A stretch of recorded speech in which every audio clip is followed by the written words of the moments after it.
What is up, everyone? We have some absolutely wild cosmic news that is racing towards us at this very moment. Get ready, because a colossal solar storm is on an Earth-direct trajectory, and it is bringing a whole lot of energetic fireworks our way. We are talking about a double whammy, a 1-2 punch from the Sun, and the imagery is truly mind-blowing. Just look at this differential view of the solar explosion. You can clearly see a massive shockwave blasting out from the Sun, followed by the main bulk of plasma right behind it. It is like the Sun just fired a giant cosmic cannonball right at us. This incredible event originated from an 8.1 M-class solar flare. For those unfamiliar, solar flares are intense bursts of radiation. They are categorized by letter with B, C, M, and X classes, each being 10 times stronger than the last. An M-class flare is significant, and an 8.1 M-class is a powerhouse. Just before this main event, we had a smaller 1.1 M-class flare, almost like a teaser for the main show. These flares often launch coronal mass ejections, or CMEs, which are gigantic expulsions of plasma and magnetic field from the Sun's corona. Imagine billions of tons of superheated gas moving at speeds of hundreds to thousands of kilometers per second. This particular CME is a direct hit. It is coming straight for us. When these CMEs hit Earth, they can trigger geomagnetic storms, which are measured on a G scale from G1 to G5. A G1 storm is minor, while a G5 is extreme, capable of causing widespread power grid failures and satellite disruptions. Our current estimate for this inbound storm is a G3, a strong or major storm, but some experts like those at GFC Potsdam in Germany are even suggesting it could briefly reach G4, which is severe. While a G4 would be surprising, it is not entirely out of the question given the sheer force of this eruption. Historically, events like the 1859 Carrington event, a G5 storm, caused telegraph systems to fail and sparked auroras visible worldwide. Today, a similar event could impact our modern power grid, satellites, and GPS systems. We are definitely in for an energetic ride. Looking at the Sun, we have an active sunspot group that launched this monster flare, and it is still Earth-direct, meaning more activity could be headed our way in the next 24 to 72 hours. There is also another very large sunspot group that has been surprisingly quiet. I have a hunch it is just biding its time. Sunspot numbers right now are relatively high, hovering around 160 to 170. This is a good indicator of increasing solar activity as we head deeper into solar cycle 25. I am getting a feeling that when that quieter sunspot group rotates back into view around late December or early January, it is going to unleash some serious activity. It is as if the Sun itself is taking a breather before its next big act. So keep your eyes on the skies and on the Sun, because the cosmic show is just getting started. But wait, there is more than just solar drama happening. At the exact same time as that powerful 8.1 M-class solar flare exploded, something profound happened right here on Earth. Alaska, which was on the daylight side facing the Sun, experienced a magnitude 7 earthquake. This was a massive seismic event, the largest we have seen since October 10th, when 2 magnitude 7s hit on the same day. The timing of this earthquake, perfectly coinciding with the solar flare, is incredibly intriguing. It makes you wonder about the deep connections between our star and our planet. And the seismic activity in Alaska did not stop there. We have recorded an astounding 152 aftershocks in the past 24 hours alone. Think about that, 152 tremors shaking the region. These aftershocks ranged from multiple magnitude 4s to significant magnitude 5s, with the strongest reaching 5.5. Aftershocks are essentially the Earth's crust adjusting to the new stress distribution after a major earthquake. The main shock releases a huge amount of energy, and then the surrounding rock continues to shift and settle, causing smaller quakes. A swarm of this many aftershocks is a clear sign of a significant energy release. Interestingly, less than 2 weeks prior, a magnitude 6 earthquake occurred near Anchorage, which exhibited unusually low aftershock activity. This was quite anomalous, as typically stronger earthquakes produce more aftershocks. In hindsight, that earlier magnitude 6 event might have been a subtle precursor, a geologic whisper hinting at the larger event that was to come, even though it was not on the exact same fault line. This all points to broader regional stress dynamics changing for Alaska and Canada. Speaking of predictions, back on December 2nd, I put out an earthquake forecast indicating a higher probability of high-magnitude earthquakes. And lo and behold, here we are with our first magnitude, 7 since October 10th. It is a powerful reminder that space weather factors can indeed play a significant role in global seismicity and geophysical events on Earth. Residents in the affected area have been reporting constant jolts and a persistent low vibration humming from the ground for over 24 hours now. Imagine living through that, the ground constantly reminding you of the immense forces at play beneath your feet. It is a profound experience, a true testament to the raw power of our planet. These seismic waves initiated by the magnitude 7 did not just stay in Alaska. Our ground visualization models show these massive waves of energy propagating across North America and rippling across the entire northern hemisphere.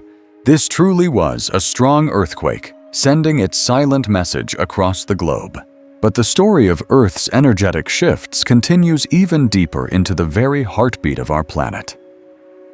I am talking about Schumann resonances, Earth's naturally resonant energy fields. Many of you longtime viewers know I started my journey by exploring these mysterious frequencies. Imagine our Earth and its ionosphere as a gigantic resonant cavity, a bit like a huge tuning fork or a bell. When lightning strikes, or solar flares impact, or even as the ionosphere is energized by sunrise, it excites this cavity, creating standing electromagnetic waves. These are the Schumann resonances. They manifest at specific frequencies like 7.8 Hz, often called Earth's heartbeat, and then higher harmonics at 14 Hz, 20 Hz, 25, and 26, Hz 33, Hz 39 Hz, and 45 Hz. These frequencies always show up with more energy than the background noise.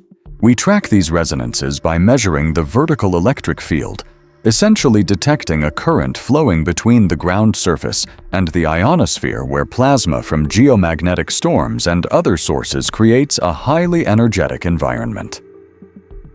What is fascinating is that we just observed an anomalous burst of energy in the Schumann resonances recorded at the Tomsk observation station. This was not your typical atmospheric noise from local weather like cloud cover or wind on the antenna. I checked, and conditions were clear and fair in Tomsk at that time, which makes this burst truly special. On our spectrogram, which shows frequencies over time, you can usually see clear horizontal bands representing the continuous presence of these resonances. But this anomalous burst was different. It was a low-frequency energy surge, spanning from about 1 Hz all the way up to 10 Hz, and then tapering off into the 25 Hz zone. It is quite bizarre and unlike what we normally see.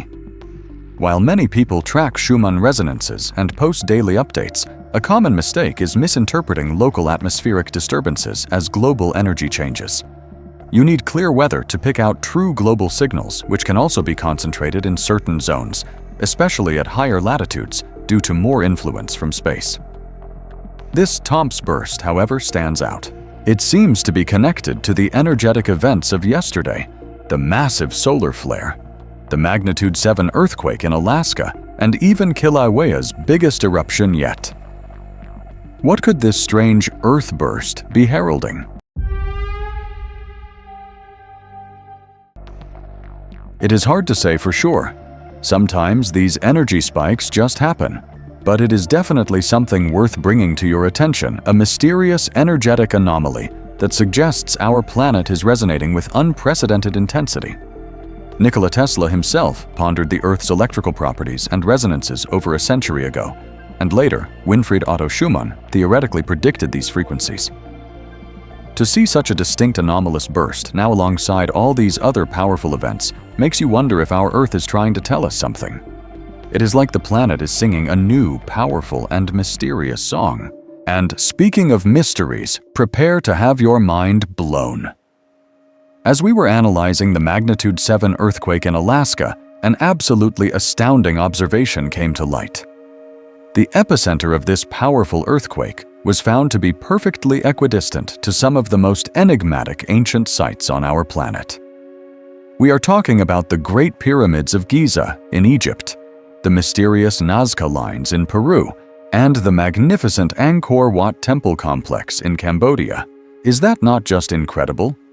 A perfect cosmic bullseye, a geometric alignment of epic proportions. Now, I am not suggesting we go full ancient alien theorist here, but it certainly stimulates the imagination. Does it not? What are the chances of such a precise alignment? Is it merely a mind-blowing coincidence or a whisper from our distant past? We really do not know the true age or the actual builders of the pyramids, despite what some official histories claim. There is compelling evidence that suggests they are far older and built with methods we do not fully understand. Then there are the Nazca Lines' gigantic geoglyphs etched into the desert floor, only fully appreciated from the sky. We are still finding new ones all the time, thanks to satellite imagery and advanced AI machine learning algorithms. And Angkor Wat, a vast and intricately designed temple complex, also holds many secrets about its construction and purpose. Some pointing to advanced astronomical knowledge. What if these kinds of alignments hint at big revelations coming about in terms of our ancient history? Could it be that ancient civilizations understood Earth's energies or cosmic influences in ways we are only now beginning to rediscover? Perhaps they had a form of geomancy, a deep connection to the Earth's energy grids that allowed them to place their monumental structures with profound intent. While we might not have all the answers, these observations definitely encourage us to ask bigger questions. It challenges us to look beyond established narratives and embrace the possibility that our ancestors possessed knowledge we are yet to fully comprehend. It is like finding a key to a forgotten library, hinting at a treasure trove of lost wisdom. So, let your curiosity run wild. What do you think this cosmic geometry could signify? The pursuit of our true ancient history is an exciting journey. And perhaps events like this are little nudges guiding us towards extraordinary new insights. Now, let us bring it back to something a bit more immediate and absolutely stunning. The aurora with this G3. Potentially, G4 geomagnetic storm heading our way. We are expecting some spectacular cosmic light shows. For tonight, December 7th, and especially tomorrow night, December 8th, the aurora viewing line is pushing significantly south. This means residents in the northern United States, especially those near the Canadian border and across much of Canada, could have an opportunity to see the northern lights. If the storm does indeed reach G4 levels, as some forecasts suggest, the aurora could push even further south, giving more people an incredible viewing experience. And do not forget our friends in the southern hemisphere. If you're in the bottom of New Zealand, the very southern tip of South America, or even down in South Africa, you also have a chance to witness the aurora australis over the next 2 nights. For those eager to catch this celestial spectacle, here is some practical advice. Head out to an area with minimal light pollution. Look north and bring a camera with long exposure capabilities. While the naked eye might see a greenish glow, a long exposure shot can really bring out the vibrant reds and greens. These colors are created when charged particles from the solar wind slam into Earth's magnetic field, are funneled towards the poles, and then collide with atmospheric gases. Oxygen atoms typically produce the greens and reds, while nitrogen gives us purples and blues. It is a breathtaking dance of light and energy, a direct result of the solar fury we have been tracking. So get ready for a memorable night. Unless the impact comes in slower than expected, pushing it to the 9th, or if it is a longer duration storm extending into the 9th of December 8th, is looking very promising for aurora viewing across many regions. This is your space weather and Earth geophysics update, summarizing the incredible confluence of events we are witnessing. A powerful solar storm, a significant earthquake, anomalous Earth energy bursts, and intriguing ancient alignments. My mission here is to keep you informed about what is happening energetically on our Earth and from our Sun, covering everything from earthquakes and volcanic eruptions to geomagnetic storms, severe weather, and the mysteries of our planet. If you like the sound of that and you want to stay in tune with Earth's energetic pulse, please smash that thumbs up button and subscribe to the channel. Help us grow this community of curious minds. Until next time, keep looking up and stay curious.